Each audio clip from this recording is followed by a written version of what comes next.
Olá, caros alunos e alunas. Meu nome é Pedro Luciano e nós vamos trabalhar com vocês com algumas observações rápidas sobre o direito penal parte especial.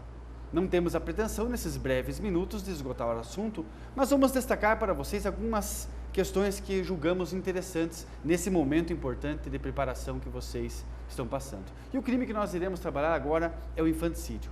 Quando nós falamos do infanticídio, eu vejo uma certa angústia dos alunos em sala de aula no que tange a duração do estado puerperal, porque a doutrina não é pacífica e não traz um critério preciso.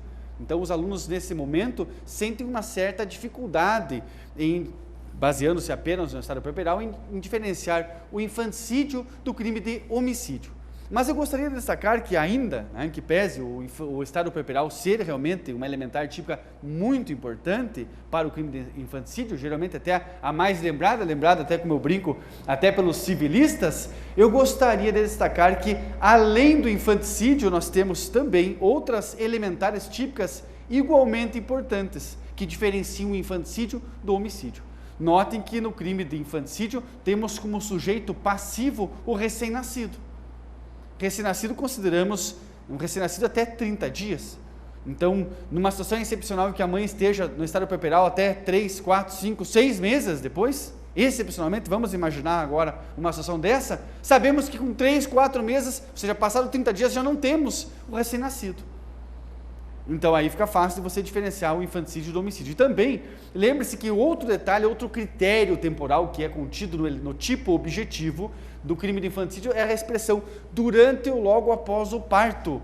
Então é claro que passados 2, 3, 4, 5 meses, ainda que a mãe excepcionalmente, eu repito, esteja sob o estado puerperal, no puerpério, que é uma fase que toda parturiente passa, não é uma doença, é uma fase normal, já não temos essa situação do durante ou logo após o parto. Situação excepcional encontramos na jurisprudência, em que a criança nasce é retirada, vamos imaginar, ela é colocada em uma incubadora, e passados 2, 3 meses ela é apresentada à mãe, e a mãe nos dias seguintes já mata a criança. Nessa situação, excepcionalmente se fala em infanticídio, porque vamos considerar que não é mais recém-nascido, não é mais durante ou logo após o parto, mas a mãe, durante todo esse período, esteve afastada da criança.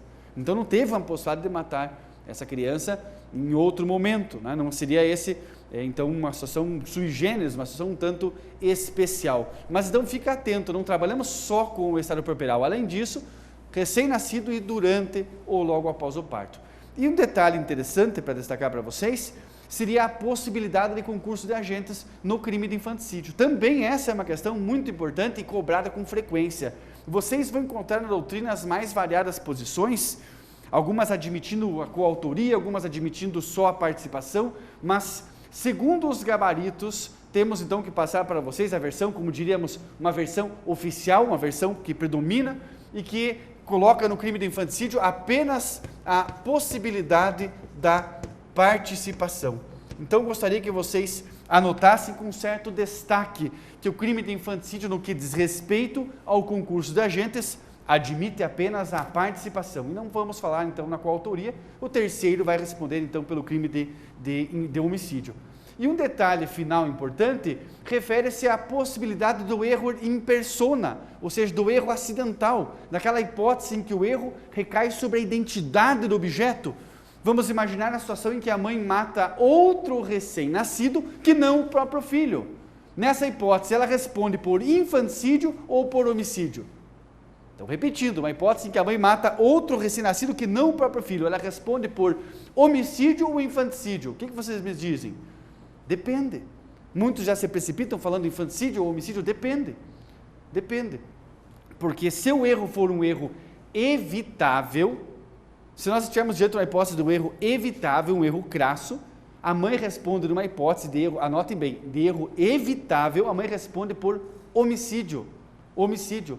Então vamos imaginar que a mãe teve um menino e ela mata uma menina, uma situação que ela tinha condições de ver a diferença, ou até condições ligadas à cor da pele, se a mãe é afrodescendente ou não. Então são situações em que o erro é evitável. Agora devemos destacar que quando o erro for inevitável, a mãe responderá por infanticídio.